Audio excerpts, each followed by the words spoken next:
राधे राधे मित्रों, इस वीडियो में हम लोग कूलम्ब्स लॉ के बारे में डिस्कस करेंगे। तो चलिए शुरू करते हैं कूलम्ब्स लॉ। अगर हम बात करें कूलम्ब्स लॉ के बारे में, हमको ये पता है कि अगर दो चार्ज पार्टिकल Q1 और दूसरा चार्ज पार्टिकल Q2 है, अगर ये दिए गए हैं, इनके बीच में एक फोर्स लगता है। कैसे फोर्स लगता है? अब बोला गया है कि ये एक दूसरे को अट्रैक्ट करते हैं या तो ट्रिपल करते हैं, यानी एक दूसरे को धक्का मारेंगे या तो अपनी ओर खींच लेंगे। जब एक दूसरे को ये धक्का मारेंगे, ये अपनी ओर खींचेंगे, तो जाहिर सी बात है इनके पोजीशन में क्या आएगी? चेंजिंग आएगी।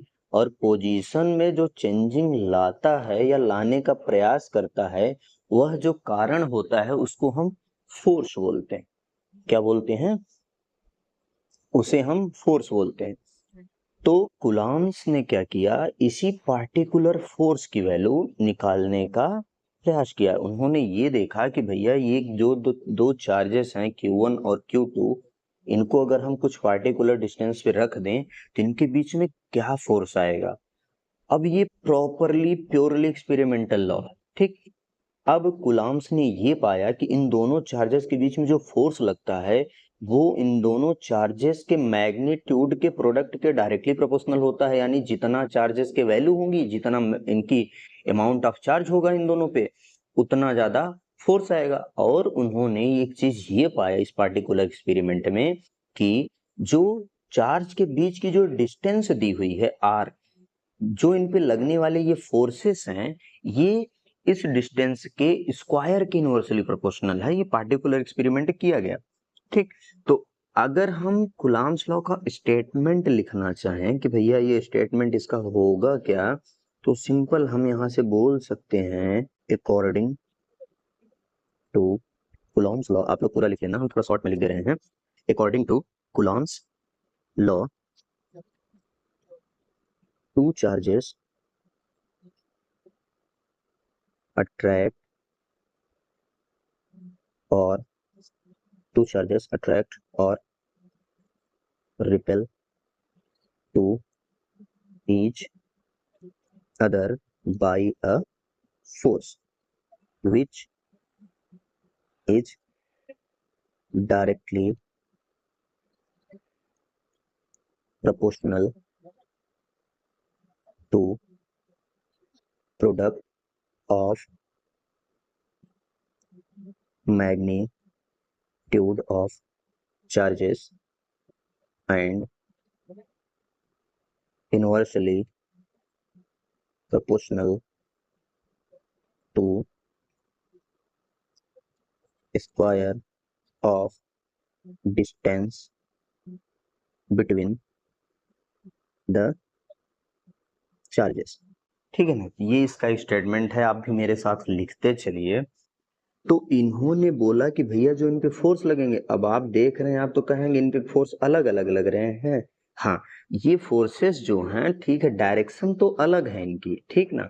लेकिन अगर मैं बात करूं फोर्स ऑन 1 ड्यू टू 2 का जो मैग्नीट्यूड होगा बेटा, फोर्स ऑन 2 ड्यू टू 1 का जो मैग्नीट्यूड होगा, ये दोनों सेम होंगे। और यहां से हम कह सकते हैं कि जो ये फोर्स होगा कूलम्ब्स लॉ के according, F is directly proportional to the what? Q1 and Q2। Q1 और Q2 का क्या लेना है भैया? मैग्नीट्यूड लेना है ना। इनमें बस इनका मैग्नीट्यूड लेना है। अब इनका नेचर का है का नहीं है, कोनो हमसे मतलब नहीं है, लेना देना नहीं है ना। ये प्लस में है कि माइनस में, हमसे इसे कोई मतलब नहीं है। हमको डायरेक्टली प्लस में ही रखना है। और सेकंड चीज क्या है? ये जो फोर्स है इनवर्सली प्रोपोर्शनल किसके है? इन दोनों चार्जेस के बीच के स्क्वायर के। अगर हम बात करें, दोनों इक्वेशंस को कंबाइन करें, तो यहां से बोल सकते हैं F proportional to Q1 Q2 by R square. जो डायरेक्टली प्रोपोर्शनल है वो ऊपर आ जाएगा, जो इनवर्सली प्रोपोर्शनल है वो नीचे आ जाएगा। सिंपल सा। अब यह प्रोपोर्शनलिटी हटता है तो कोई एक पार्टिकुलर कांस्टेंट आएगा। वो कांस्टेंट क्या होगा? K के नाम से जाना जाएगा। K Q1 Q2 by R square, ठीक। ये जो प्रोपोर्शनलिटी कांस्टेंट है भाई, प्रोपोर्शनल का साइन हटेगा तो एक कांस्टेंट आता है।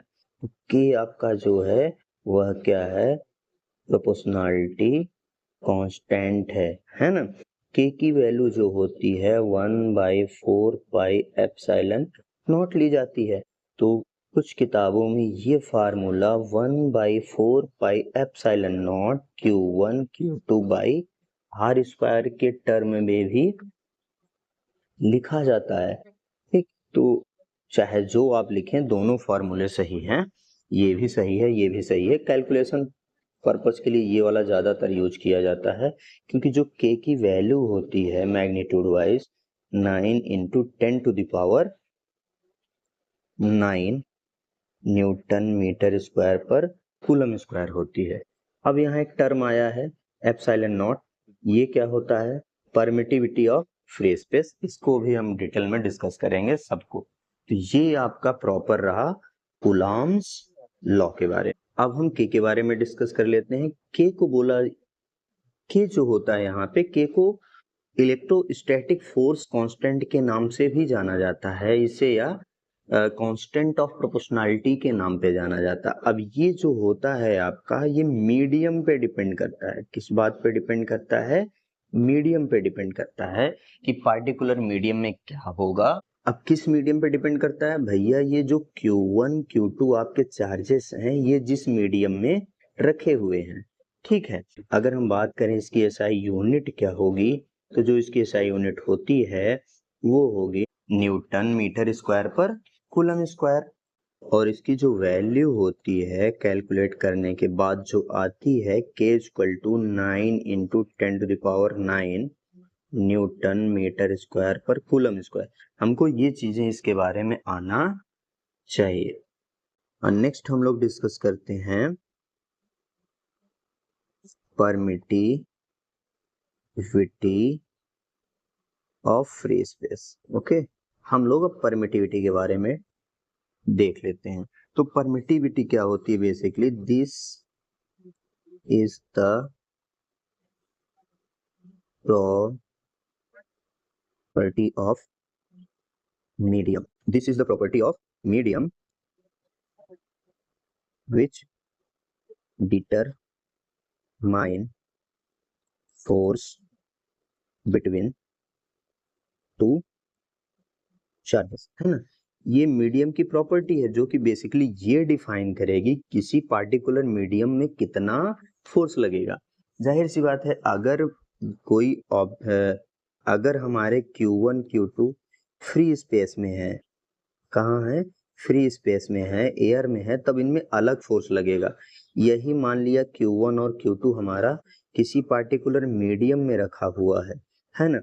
तो यहाँ पे सेम चार्जेस, सेम मैग्नीट्यूड है, लेकिन यहाँ पे फोर्स अलग लगेगा, तो यहाँ पे फोर्स अलग लगेगा। जबकि चार्ज का क्या है, पार्टिकुलर चार्जों का मैग्नीट्यूड सेम है, लेकिन फोर्स अलग लगेगा।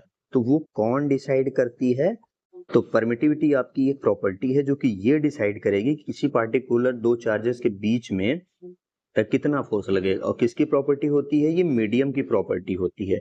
अगर हम इसकी एसआई यूनिट की बात करें, इसकी जो एसआई यूनिट होती है coulomb square upon newton metre square. ठीक, इसकी अगर हम वैल्यू की बात करें कि भाई एप्सिलॉन नॉट की वैल्यू कितनी होती है फ्री स्पेस में, तो जो फ्री स्पेस में एप्सिलॉन नॉट की वैल्यू होती है 8.85 × 10⁻⁻12 कूलम स्क्वायर पर न्यूटन मीटर स्क्वायर। तो ये वैल्यूज हमको याद हो जाएं तो ज़्यादा अच्छा रहेगा। तो चलिए नेक्स्ट हम डिस्कस करते हैं रिलेटिव परमिटिविटी, या इसको एक नाम से और जानते हैं डाइलेक्ट्रिक कांस्टेंट। तो ये क्या होता है, basic it is defined as the ratio of force between two charges placed some distance apart in free space to the force same two charges when they are placed in a medium at same distance। यानी यहाँ से हम कह सकते हैं epsilon not और must be equal to force acting between two charges in a vacuum upon force acting between the charges in a medium। यहाँ से थोड़ा सा सिंप्लीफाई करने के बाद जो रिजल्ट आएगा, एप्सिलॉन आर का एक और फार्मूला लिखा जा सकता है epsilon in medium upon epsilon not का। यहाँ से कैलकुलेशन करने के बाद जो आता है तो ये आता है। तो ये बेसिकली आपका जो है यही है रिलेटिव परमिटिविटी या डाइलेक्ट्रिक कांस्टेंट के। अच्छा, ये कैपिटल के होता है और कूलम्ब्स लॉ में जो के होता है उससे डिफरेंट होता है, वही नहीं होता, इसकी वैल्यू अलग होती है। तो ऐसे देखिए, मान लीजिए कि ये कोई दो चार्जेस हैं Q1 Q2 r डिस्टेंस पे कहाँ रखे हैं, फ्री स्पेस में रखे हुए हैं। ठीक, अब इनको अगर हम बात करें तो इन पे फोर्स क्या लगेगा, फोर्स इन फ्री स्पेस यानी वैक्यूम भी बोल सकते हो, क्यों भी बोल सकते हो। तो इन पे जो फोर्स लगेगा आपका वो 1/4 pi epsilon naught Q1 Q2 by R square. अगर यही सेम चार्जेस हम ले जा करके किसी पार्टिकुलर मीडियम में रख दिए, ये कोई पार्टिकुलर हमारा मीडियम है ना, तो सेम डिस्टेंस पे रखे, तब इसमें जो फोर्स इन मीडियम आएगा वो जो वैल्यू होगी हमारी वो 1/4 पाई एप्सिलॉन नॉट नहीं होगा, अभी ये मीडियम का हो जाएगा। एप्सिलॉन नॉट तो फ्री स्पेस का होता है, Q1 Q2 by R square. अब रिलेटिव परमिटिविटी की बात करें epsilon of vacuum upon F in medium, तो देखिए यहाँ पे जो वैल्यूज हैं 1/4 pi epsilon naught Q1 Q2 by R square, और ये वैल्यू क्या है 1/4 pi epsilon naught epsilon m Q1 Q2 by R square. ये Q1 Q2 by R square, Q1 Q2 by R square cancel हो गया, 4 पाई से 4 pi cancel हो गया। अब ये जो एप्सिलॉन m है ये ऊपर चला जाएगा, कहाँ चला जाएगा, ऊपर, epsilon m divided by epsilon not.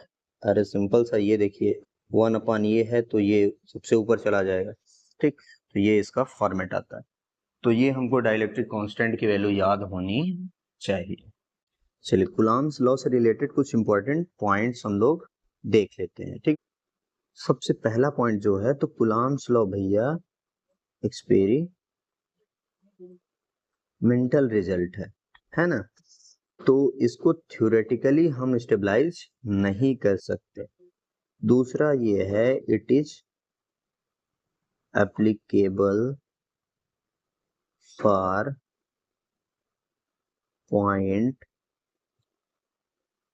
Charges only, यानी ये केवल और केवल कूलम्ब्स लॉ किसके लिए है भाई, पॉइंट चार्जेस, यानी चार्जेस जब पॉइंट के फॉर्म में दिए हैं तभी ये वैलिड है, अदरवाइज ये वैलिड नहीं है।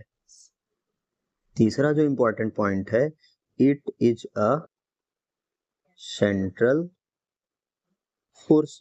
तो भैया ये जो है एकदम सेंटर टू सेंटर लगता है, यानी दो चार्जेस दिए हैं एकदम बीचों बीच लगेगा उनके। ऐसे ये Q1 चार्ज है और ये मान लो Q2 चार्ज है, तब पहली बात तो पॉइंट चार्ज है, तो इसके सेंटर को ज्वाइन करने वाली लाइन और इसके सेंटर को ज्वाइन करने वाली लाइन, इसी के अलोंग ये फोर्स लगने वाला है। अब इससे दूर जाता भी दिख सकता है या तो इसकी ओर आता भी दिख सकता है। अब जिधर भी दिखेगा मे भी, अब दोनों नहीं पॉसिबल है एक साथ, अब ये जिधर भी दिखेगा तो ये इनके सेंटर को ज्वाइन करने वाली लाइन के लॉन्ग ही दिखेगा। जैसे एग्जांपल डिस्कस करूं कि मान लो ये कोई ट्रायंगल है, ठीक, इस ट्रायंगल के वर्टिसेस पे हमने रख दिए हैं चार्ज, ये सब मान लो Q Q Q like charges रख दिए।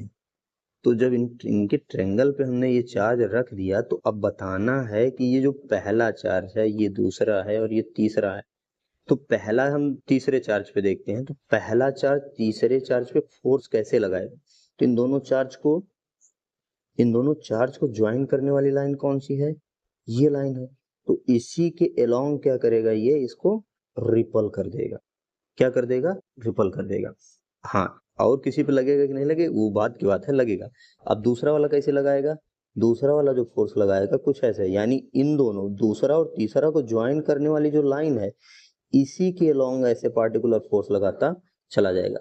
इस वाले फोर्स के नाम, अब देखो तीसरे पे ये वाला जो फोर्स है कौन लगाया है, तीसरे पे ये 1 लगाया है, ये वाला फोर्स कौन लगाया है, 2 लगाया है, यानी तीसरे पे कौन लगाया है, 2 लगाया है। ठीक, तो क्या होगा क्या नहीं होगा कैलकुलेशन बाद में देखेंगे, मगर कैसे फोर्स लगना है तो ये सेंट्रल फोर्स का मतलब यही होता है भैया दोनों चार्ज को ज्वाइन करो और उसी लाइन के लॉन्ग जो है पार्टिकुलर फोर्स आप अप्लाई कर दो।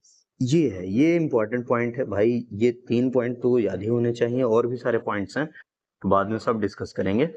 और सबसे इम्पोर्टेंट चीज जो है, अगर हम कैलकुलेशन पर्पज से देखें तो जो हमारा F इक्वल टू है के Q1 Q2 by R square है ना, इसको हमको बड़े ध्यान से देखना है और बड़े ध्यान से पढ़ना है। तो यहाँ पे अगर हमारा ये चार्ज Q1 है और ये चार्ज हमारा क्या है Q2 है, इनके बीच की डिस्टेंस क्या होती है R।